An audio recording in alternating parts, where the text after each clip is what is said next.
भारत माँ का सम्मान है, अभिमान है। हर भारतवासी की कामना हमारे साहित्य का गौरवगान है।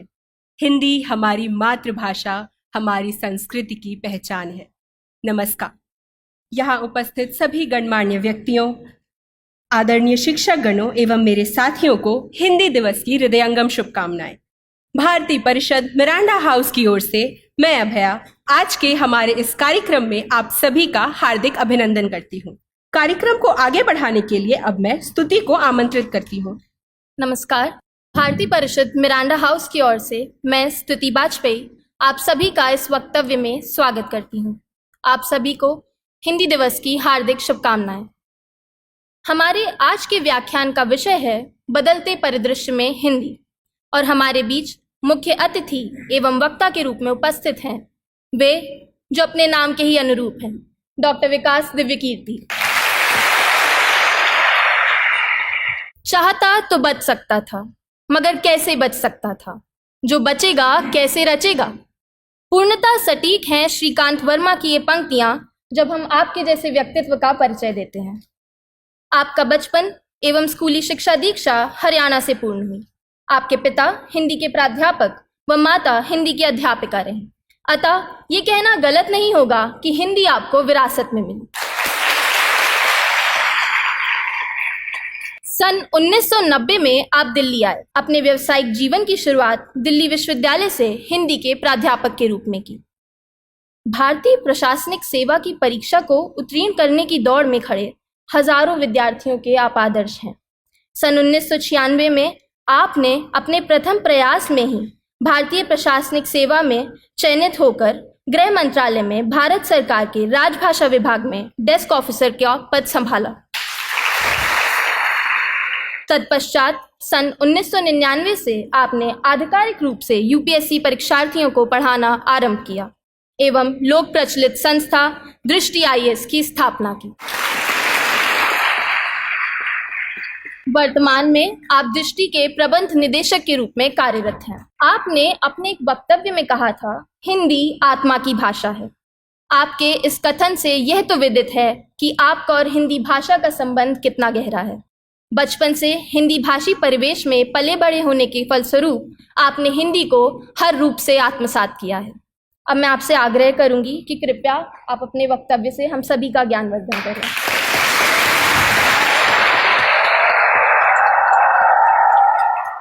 नमस्कार। सबसे पहले मिरांडा हाउस कॉलेज का धन्यवाद। मुझे ज्ञात है कि पिछले 7 सालों से ये कॉलेज भारत का सबसे अच्छा कॉलेज हर साल बनता है, और सबसे अच्छा कॉलेज देश का किसी को बुलाए तो ये उसके लिए एहसान की बात है, न कि उसके लिए जो वहाँ जा रहा है। विशेष रूप से धन्यवाद चंदा जी को। संज्ञा जी ने मुझे 2 दिन पहले मैसेज किया, मैं भारत से बाहर था और मेरा कुछ पुराना एहसान चुकाने का भाव था उनके प्रति। तो जैसे उन्होंने कहा कि आप आएँ तो मैंने सीधे कहा कि जैसे भी होगा मैं ज़रूर आऊँगा। संगीता जी, बाकी अध्यापिकाएं, मेरा सबसे परिचय निजी नहीं है, मैं नाम नहीं जानता हूँ सबका। और जो विद्यार्थी इस पूरे कार्यक्रम का संचालन कर रहे हैं, ये व्यवस्था बाहर देख के मुझे लगा कि आपको आईपीएस की ट्रेनिंग की ज़रूरत नहीं है। आप लोग तो पहले से वो सारी ट्रेनिंग अपने अंदर लेके बैठे हैं। तो ये सब तो आप लोग पहले से कर रहे हैं, तो मुझे लगता है कि किसी बड़ी चुनौती के सामने आपको परेशानी आने वाली है नहीं। शुरुआत में जो आपने कविता का जिक्र किया, संयोग से वो मेरी सबसे प्रिय कविता भी है। श्रीकांत वर्मा हिंदी के एक बहुत ही महान कवि हुए। 1980 के दशक में उनकी मृत्यु हुई अमेरिका में कैंसर से लड़ते हुए। और जो सबसे अच्छी कविता वो लिख के गए, और मुझसे कोई पूछे कि मैं, क्योंकि साहित्य का व्यक्ति हूँ और सैकड़ों कविताएं तो मुझे कम से कम याद होंगी ही, क्योंकि मुझे बड़ा शौक है कविताएं सुनने का, पढ़ने का, याद करने का। और यदि कोई मुझसे पूछे कि मुझे अगर एक कविता चुननी हो जो सबसे गहरे स्तर पर मुझे प्रभावित करती रही है, तो वो वही कविता है जिससे आज के कार्यक्रम की शुरुआत इस बच्चे ने की। चाहता तो बच सकता था, मगर कैसे बच सकता था, जो बचेगा कैसे रचेगा।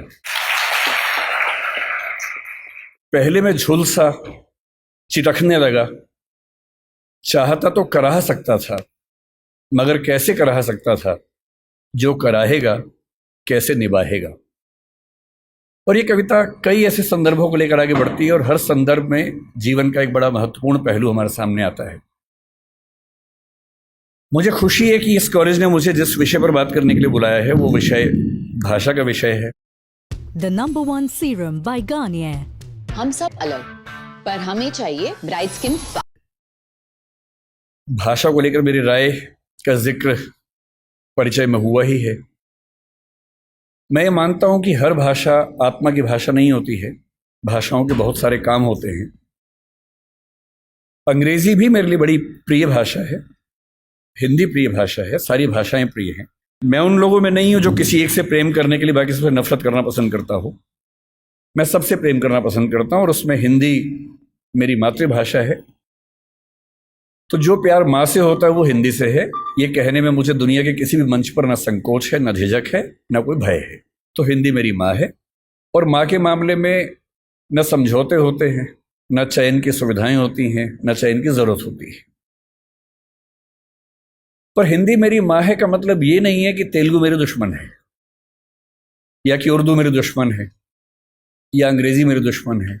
नहीं, मैं बिल्कुल नहीं चाहता कि आप भी एक ऐसा मिजाज लेकर आगे बढ़ें कि हम एक भाषा को सम्मान की निगाह से देखें और उसी तेवर से बाकी भाषाओं को अपमान की निगाह से देखें। ऐसा मैं बिल्कुल ना चाहता हूं, मैं तो नहीं करता हूं। मैं चाहता हूं कि कोई भी ना करे, आप भी ऐसा ना करें। संस्कृत मेरी परनानी है। संस्कृत की बेटियां अपभ्रंश हुई, प्राकृत हुई। उनकी बहुत सारी बेटियों में एक बेटी का मैं बच्चा हूं, उसका नाम हिंदी है। उसी अपभ्रंश प्राकृत की बहुत सारी बेटियों में मराठी भी है, गुजराती भी है, पंजाबी भी है, बांग्ला भी है, असमिया भी है, ओडिया भी है। और उसी नानी के पड़ोस के परिवार की और जो बच्चियां हैं उनमें तेलुगु, तमिल और मलयालम, कन्नड़, ये सब भाषाएं भी हैं। और इन नानी के समय में इन सब भाषाओं में बहुत अपनत्व था, बहुत सहयोग था। आज हम कितनी भी दूरी महसूस करें, हमारी नानी के ज़माने में इनमें बहुत लेन देन हुआ, आदान प्रदान हुआ। और इसलिए जब आप मलयालम सीखेंगे या तमिल सीखेंगे तो आप बड़ा आश्चर्यचकित हो जाएंगे कि कई बार संस्कृत के शब्द एज इट इज़ आपको उन भाषाओं में मिलते हैं और आपको समझ में आता है कि एक पीढ़ी का अंतर नहीं है। थोड़ा और पीछे जाएंगे तो कई पीढ़ी पीछे हमारी बड़ी गहरी दोस्ती रही है, ताल्लुकात रहे हैं। और इसलिए जब भाषा के प्रश्न पर मुझे कोई बोलने को कहता है, मुझे लगता है कि ये शायद दुनिया का सबसे महत्वपूर्ण सवाल है। अलग बात है कि आजकल हम इसको एक हल्का सवाल मान लेते हैं, पर मैं भी आपको समझाना चाह रहा हूं कि ये दुनिया का सबसे महत्वपूर्ण सवाल क्यों है। हिंदी दिवस के दिन एक परंपरा है कि हम आमतौर पर भावनात्मक मुहावरों से बात करते हैं। आज सुबह से मेरे पास 8-10 मैसेज आ चुके हैं जिन सब में एक वाक्य लिखा है कि हिंदी भारत माता के माथे की बिंदी है। हर साल ये मैसेज आता है, अच्छा मैसेज है, पढ़ के अच्छा लगता है। पर मैं चाहता हूं कि हिंदी समाज हिंदी माथे की बिंदी से आगे बढ़कर कुछ और मुद्दों पर बात करे। केवल उन भावनाओं में डूब के बात करना काफ़ी नहीं है, उससे कुछ आगे निकलना ज़रूरी है। मैं आपको 2 कहानियों से बात शुरू करता हूं ताकि आप समझ सकें कि ये मुद्दा कितना महत्वपूर्ण है। एक किताब जो पिछले 15-20 साल में दुनिया की सबसे मशहूर किताबों में से एक बनी, उसका नाम सेपियंस है, आपने शायद सुना होगा। मैं हिंदी के बच्चों से कहूँगा कि थोड़ा सा पढ़ने का अभ्यास अपना बनाएं। हिंदी के समाज से मुझे गंभीर शिकायत है कि हम लोग पढ़ते कम हैं, हम लोग भावनाओं में ज़्यादा बहते हैं, पढ़ने की आदत हमें कम है। और आज के ज़माने में जब दुनिया की हर अच्छी किताब हिंदी में भी उपलब्ध है तो हिंदी में ही पढ़िए, लेकिन कम से कम पढ़िए, क्योंकि पढ़ने से अच्छा कुछ नहीं है। एक किताब पढ़ने का मतलब किसी एक व्यक्ति के जीवन के 40-50 साल के निष्कर्षों को 3 दिन में समझ लेना, और आप 50 साल मैच्योर हो जाते हैं 3 दिन में केवल एक अच्छी किताब पढ़ लेने से। बहरहाल, सेपियंस किताब मानव जाति का इतिहास है। ये भारत का इतिहास, आधुनिक इतिहास, प्राचीन इतिहास नहीं है, मानव जाति का इतिहास है। माना जाता है कि 1400 करोड़ साल पहले बिग बैंग हुआ, जहां ये पृथ्वी पहली बार बनने की प्रक्रिया शुरू हुई। 450 करोड़ साल पहले पहली बार जीवन अस्तित्व में आया, अमीबा आया। उसके बाद लंबे समय तक खूब घटनाक्रम होते गए। हम कहीं नहीं थे उस समय। 3 लाख साल के आसपास पीछे जाएं तो एक परिवार पैदा हुआ जिसको होमो कहते हैं। होमो का मतलब हमारा परिवार। उस होमो परिवार में एक हम हैं, होमो सेपियंस, क्योंकि हम होमो परिवार में सेपियंस नाम की शाखा हैं। उस परिवार में और भी शाखाएं थी। निएंडरथल एक बहुत प्रसिद्ध, आपने नाम सुना होगा, ऑस्ट्रेलोपिथेकस का नाम सुना होगा, होमो इरेक्टस का नाम सुना होगा। ये सारे के सारे वो जीव थे जो होमो सेपियंस के आमने सामने जिंदा थे और संघर्ष में थे। चुनौती ये थी कि अंत में इनमें से कौन जीतेगा। ये व्यावहारिक तौर पर संभव नहीं था कि ये सारे साथ साथ चल सके। ये बात सुनने में अच्छी लगती है कि सब साथ साथ चले, पर इवोल्यूशन की हिस्ट्री में बहुत व्यावहारिक नहीं होता है। एक सवाल ये भी था कि होमो परिवार का कोई प्राणी क्या चिंपैंजी को, बंदर को, इन सबको हरा पाएगा, क्योंकि उस समय तक ये सारी स्पीशीज लगभग बराबर संघर्ष में चल रही थी। आज से 70,000 साल पहले तक ये सब यूं ही चल रहा था और फिर एक घटना घटी। उस घटना को सेपियंस किताब के लेखक ने, जिनका नाम युवाल नोआ हरारी है, उन्होंने संज्ञानात्मक क्रांति या कॉग्निटिव रिवॉल्यूशन का नाम दिया और ये घटना 40,000 साल तक चलती रही। और इस बात पर बड़ा गहरा विचार किया कि क्या वजह थी कि होमो सेपियंस जिंदा रहा, निएंडरथल मर गया। हम मानते हैं कि निएंडरथल वो है जो यूरोप की आज की जो स्पीशीज है उसका पूर्वज था। ऑस्ट्रेलोपिथेकस मर गया, इरेक्टस मर गया और जितने परिवार के जंतु थे वो सब मर गए और होमो सेपियंस इन सबसे कमजोर होने के बावजूद बच गया और इतना सफल भी हो गया।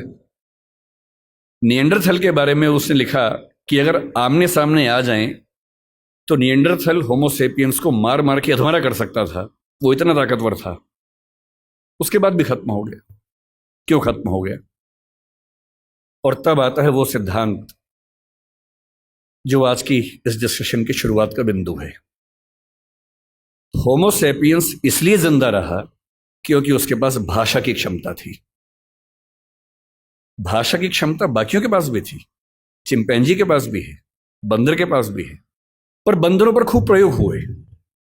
बंदर हो, अन्य स्पीशीज हो, तोता हमसे ज्यादा ध्वनियां बोल सकता है, हमसे ज्यादा। इसके बाद भी तोता सफल नहीं हो पाया क्योंकि वो उतना सोच नहीं पाता है।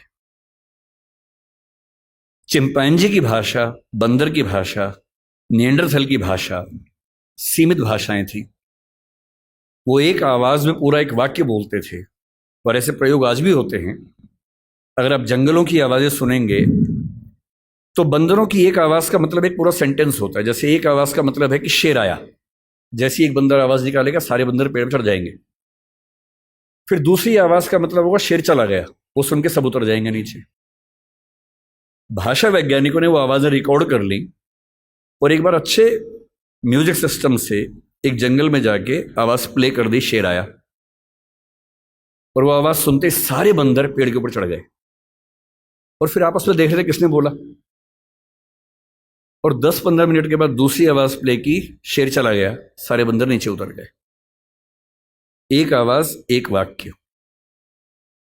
इंसान की भाषा की सबसे बड़ी खूबसूरती यह है कि वो डिस्क्रीट भाषा है, विविक्त भाषा है, जिसका मतलब यह है कुछ 25-30 ध्वनियों से, 50 ध्वनियों से हम अरबों शब्द बना सकते हैं और अरबों शब्दों से खरबों वाक्य बना सकते हैं। इतनी लचीली भाषा हमारी है जिसमें किसी भी बात को कहने के 50 तरीके हमारे पास हैं और ये तरीके इस संसार में किसी और स्पीशीज के पास नहीं है। इसीलिए होमो सेपियंस बन पाया। और आज अगर हम जिंदा हैं, आज हम चिंपांजी से बेहतर हैं, गोरिल्ला से बेहतर है, बंदर से बेहतर हैं और होमो इरेक्टस से बेहतर है, निएंडरथल से बेहतर हैं, जिंदा हैं, तो इसकी मूल वजह है हमारी भाषा की क्षमता। जो चीजें मुफ्त में मिलती हैं उसकी कीमत हम नहीं समझते हैं। भाषा ऐसी एक चीज है, मुफ्त में मिल जाती है तो हमें लगता है कि ये तो ऐसे ही है। लेकिन जब आप इस नजरिए से समझेंगे कि भाषा ही वो चीज है जो हमें मनुष्य बनाती है, तो शायद इस बात का महत्व ज्यादा अच्छे से हम समझ पाएंगे। टेस्टामेंट में जो यहूदियों का बाइबल का हिस्सा है उसमें कहानी आती है, उसको बोलते हैं बेबीलोनिया की या बाबिल की कहानी। कहानी यह है कि एक बार ईश्वर ने, यहूदियों के ईश्वर याहवे ने, जब देखा कि मनुष्य बहुत पाप कर रहे हैं तो उसने बहुत तेज बाढ़ पैदा की। ये वही बाढ़ है जो आपने आज से 10 साल पहले एक फिल्म 2012 में देखी होगी। ये उसी बाढ़ की कहानी है। इतनी ज्यादा बाढ़ की सारी इंसानी सभ्यता नष्ट हो जाए क्योंकि ये लोग इतने पापी हैं और ईश्वर को ये लगा कि मैंने गलती कर दी इन लोगों को मनुष्य बना के, इनके तो पाप खत्म नहीं होते हैं। नाराज होकर उसने सारी सभ्यता को विनाश करने के कगार पर खड़ा कर दिया। हम भारतीय सभ्यता में प्रलय की कल्पना करते हैं, कुछ कुछ वैसी कल्पना वहां पर एक बाढ़ की कल्पना है। और तब ईश्वर को यह भी लगा कि अगर सारे खत्म हो जाएंगे तो सृष्टि बनाने का जो पर्पस था वो खत्म हो जाएगा। तो ईश्वर ने अपने एक नबी को भेजा जिनका नाम था नूह या नोआह। ये युवाल नोआह हरारी के बीच में भी जो नाम है नोआह, ये वही नोआह नाम है। और उनसे कहा कि तुम जाओ, जितनी भी स्पीशीज है उन सबकी एक एक पेयर को बचा लो ताकि सभ्यता को फिर से शुरू कर सके। तो नोआह ने एक जहाज का निर्माण किया, पानी के जहाज का निर्माण किया, सारी स्पीशीज के एक एक पेयर को उस पर रखा, अपने परिवार को रखा और बाढ़ से बचा लिया। और उसके बाद नई सभ्यता शुरू हुई। और जब नई सभ्यता शुरू हुई तो बेबीलोनिया के राजा के मन में एक विचार आया कि अगर हम एक इतनी ऊंची मीनार बना लें कि किसी भी बाढ़ में हम डूबे ही नहीं तो चिंता खत्म हो जाएगी। तो बाबेल नाम के स्थान पर, बेबीलोनिया का स्थान था, एक टावर बनना शुरू हुआ। ये बाइबल में जेनेसिस की कहानी है। टावर बनने लगा, काफी ऊंचा बन गया। और बनते बनते ईश्वर को यह लगा कि ये मेरी शान में गुस्ताखी हो रही है क्योंकि मैं बाढ़ ले आऊंगा, उससे बचने के लिए ये मेरे खिलाफ साजिश कर रहे हैं। तो ईश्वर ने क्या किया, एक कमाल कर दिया।